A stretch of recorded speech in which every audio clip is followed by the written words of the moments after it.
এবার কি রাওয়ালপিন্ডি জেলের ভিতর পিটিয়ে হত্যা করা হলো পাকিস্তানের প্রাক্তন প্রধানমন্ত্রী এবং ক্রিকেটার ইমরান খানকে। কালকে থেকে যে খবরে তোলপাড় হয়ে গেছে গোটা বিশ্ব, তা হলো ইমরান খান সম্ভবত মৃত জেলের ভিতরে আসিম মুনিরের টর্চারে। এবং এই খবর প্রচার হওয়ার পর ইমরান খানের পরিবারের সদস্যরা জেলের ভিতর বিক্ষোভ দেখাতে শুরু করে এবং তার দুই বোন যখন দেখা করতে চায় ইমরান খানের সঙ্গে, তাদের কিন্তু দেখা করতে দেওয়া হয়নি। এবং কাল থেকে আজকে প্রায় 30 ঘন্টা ধরে জেলের বাইরে বিক্ষোভ ইমরান খানের যে পার্টি তার সদস্যরা করছেন, সমর্থকরা করছেন। এবং সেই বিক্ষোভে কিন্তু শামিল আছেন ইমরান খানের দুই বোন আলিমা এবং নোরেন। ये हम आपके सामने ये एक कारकुन पीटीआई के खड़े हैं जिनकी एक टांग कट गई थी, तो ये देखें कि ये भी इन्हीं का शिकार है और ये कहते हैं मैं फिर भी आऊंगा, मैं एक टांग पे भी आऊंगा। तो ऐसे इमरान खान के पास ये लोग हैं। आपने बाकी जमातों में देखा होगा कोई ऐसा ना जज्बा है ना ऐसी चीज है, वो बिरयानी खाते हैं और चले जाते हैं, पैसे लेते हैं और चले जाते हैं। कभी नहीं हुआ कि वो लोग किसी वजह से किसी लीडर के लिए आए। वो लोग भर के लाते हैं, उनको खाने खिलाते हैं और उनको ये भी अगर कभी आप उनका इंटरव्यू करें उनको पता ही नहीं होता भाई क्यों है। तो ये पीटीआई है, जमात है, पाकिस्तान की जमात है, ना ये पंजाब की है ना केपीके की है, पूरे पाकिस्तान की है।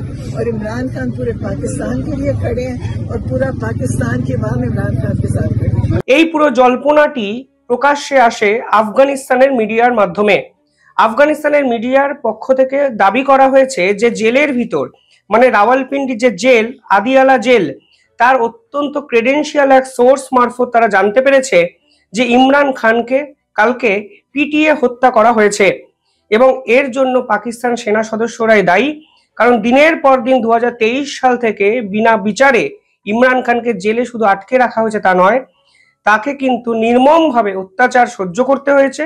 এমনকি তাকে ডেথ সেল অর্থাৎ টেরোরিস্টদের জন্য নির্ধারিত যে সেল সেখানে আটকে রাখা হয়েছে, ফলে তার যে জীবন সংশয় একটা ছিল তা তো বাস্তব, এবং সেটাই কিন্তু সত্যি হলো শুধুমাত্র তার টর্চারের জন্য। এই পুরো সত্যটি আফগানিস্তানের মিডিয়া কিন্তু দাবি করেছে, যদিও পাকিস্তানের সেনা প্রধান বা সেনাবাহিনী এ বিষয়ে এখনো অবধি মুখে কুলু পেটেছেন। এই পুরো জল্পনাটি আরো মারাত্মক জায়গায় চলে যায় যখন কালকে হঠাৎ করে কারেন্ট ইমরান খানের মেডিকেল একটি রিপোর্ট সামাজিক মাধ্যমে চলে আসে।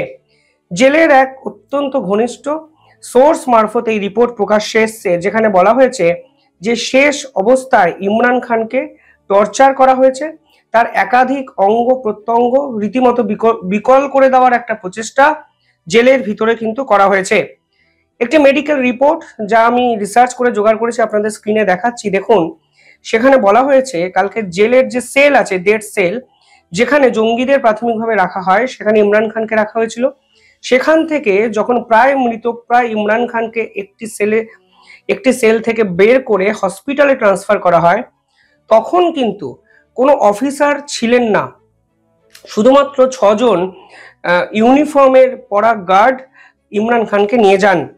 যদি পার্ট বাই পার্ট এই মেডিকেল রিপোর্টটা বিশ্লেষণ করেন তাহলে আপনারা নিজেরাও বুঝবেন যে কিভাবে ইমরান খানকে দিনের পর দিন অত্যাচারের সম্মুখীন করা হচ্ছে জেলের ভিতরে, এবং এর জন্য একমাত্র দায়ী আসিম মুনির। তা কিন্তু আজকে গোটা বিশ্ব জেনে গেল এই রিপোর্ট সামনে আসার পর। এখানে বলা হচ্ছে যে প্রেজেন্ট কন্ডিশন আনকনসাস, অর্থাৎ ইমরান খানকে যখন হাসপাতালে নিয়ে যাওয়া হয়েছিল তার জ্ঞান ছিল না। এবং পরিষ্কারভাবে এখানে লেখা হয়েছে no official handover note provided, অর্থাৎ পাকিস্তান সেনাবাহিনী এবং পুলিশ কোনো রকম অফিসিয়াল ডাটা কিন্তু রাখতে চাইছে না ইমরান খান সংক্রান্ত এই ম্যাটারে। সেখানে বলা হয়েছে যে 6 জন plain clothes personnel refuse to sign trauma intake sheet, অর্থাৎ যখন রোগীকে নিয়ে আসা হয়েছিল তখন ট্রমা ইনটেক শিটে সাইন করানোর নিয়ম পাকিস্তানের এই জেল হাসপাতালে, সেটাও কিন্তু সই করেনি। অর্থাৎ যেটা বারবার করে প্রতিষ্ঠিত হচ্ছে যে ইমরান খান ইস্যুতে পাকিস্তান সরকার, পাকিস্তান সেনাবাহিনী কিন্তু অনেক বড়সড় কিছু সত্য লুকানোর চেষ্টা করছে। এই মেডিকেল রিপোর্ট এটা বলছে যে এই যে পার্টিকুলার ব্যক্তিকে নিয়ে আসা হয়েছে তার সাইকোলজিক্যাল ডিস্ট্রেস একটা অবস্থা ছিল, অর্থাৎ মানসিকভাবে তিনি যে অবসাদগ্রস্ত কিংবা ভেঙে পড়ার যে ছবি তা কিন্তু প্রাথমিক এই রিপোর্ট এস্টাবলিশ করে।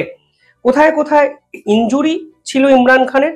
শেষ মুহূর্তের এই রিপোর্ট বলছে ফেসিয়াল জোন অর্থাৎ মুখমণ্ডলে টর্চার করার পর তার সম্পূর্ণভাবে ইনজুরি হয়েছিল। কারণ জেলের ভিতরে কোনো টর্চার ছাড়া এই ধরনের কাণ্ড কিন্তু হতে পারে না। তাই এখন সাধারণ মানুষও জানে, এবং পাকিস্তান সেনাপ্রধান আসিম মুনির যা চরিত্র এবং পাকিস্তান সরকারের যে ফ্যাসিস্ট মানসিকতা, তাতে একটা জিনিস পরিষ্কার হয়ে যাচ্ছে যে তারা ইমরান খানকে অন্তত জেলের ভিতরে সুস্থ স্বাভাবিক অবস্থায় রাখার মানসিকতাই প্রকাশ করেননি, এবং বিনা বিচারে 2023 সাল থেকে তাকে কিন্তু কারাগারে বন্দি করে রাখা হয়েছে। ফেসিয়াল এক্সপ্রেশন খারাপ অবস্থায় চলে গেছিল ইমরান খানের। সেখানে বলা হচ্ছে থোরাসিক রিজিয়ন তার সম্পূর্ণভাবে ইনজোর্ড হয়ে গেছে, এবং লোয়ার অ্যাবডোমেন অর্থাৎ পেটের নিচে আঘাত পাওয়া গেছে, আঘাতের একটা চিহ্ন পাওয়া গেছে, এবং পেলভিক যে রিজিয়ন আছে তাও কিন্তু আঘাতের আওতা থেকে ছাড় পায়নি। অর্থাৎ এই রিপোর্ট প্রকাশ করে দিচ্ছে যে ইমরান খানের অবস্থা অত্যন্ত খারাপ অবস্থায় পৌঁছে যায়। এই রিপোর্ট যখন সামাজিক মাধ্যমে চলে আসে এবং আফগানিস্তানের মিডিয়া যখন ডিসক্লোজ করে দেয়, তখন কিন্তু জেলের বাইরে বিক্ষোভের পরিমাণ আরো বেড়ে যায়। বহু দূর থেকে বহু সদস্য সমর্থক ইমরান খানকে দেখতে কিন্তু চলে আসেন, এবং নিয়ম অনুসারে পাকিস্তান সেনাবাহিনী তার পরিবারের সদস্যদের অন্তত তার বোনদের কিন্তু দেখা করতে দিতে বাধ্য। কিন্তু বোনরা পরিষ্কারভাবে জানাচ্ছেন যে তাদেরকে কোনো অজানা কারণে জেলের ভিতরে ইমরান খান বা তাদের দাদার সঙ্গে দেখা করতে দেওয়া হচ্ছে না, এবং জল্পনাটি সেই জন্য কিন্তু তুঙ্গে পৌঁছে যায় যে কি লুকাতে চাইছে পাকিস্তান সেনাবাহিনী, কেন ইমরান খানের সঙ্গে দেখা করতে দিতে চাইছে না পরিবারের সদস্যদের। যদি ইমরান খান হাসপাতালেও স্থানান্তরিত হন তাহলেও তো নিয়ম অনুযায়ী পরিবারের অন্তত একজন সদস্যকে দেখা করতে দেওয়া উচিত, কেন দেখা করতে দিচ্ছে না?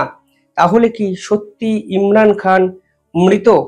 আফগানিস্তান মিডিয়ার এই দাবি যদি সত্যি হয় তাহলে কিন্তু পাকিস্তান তোলপাড় হয়ে যেতে পারে, এবং ইমরান খানের সমর্থকরা ইতিমধ্যেই এই ভিডিও যখন বানাচ্ছি সন্ধ্যে 6টার সময় রাজপথে আন্দোলনে নেমে গেছেন, এবং জেলের বাইরে যে ছবি যে ভিডিও ভাইরাল হচ্ছে সেখানে পরিষ্কার দেখা যাচ্ছে পাকিস্তান সেনাবাহিনী কিভাবে এই বিক্ষোভ, এই কাতারে কাতারে মানুষের জমায়েত জনস্রোত আটকাবে তা নিয়ে কিন্তু তারাও সন্দিহান।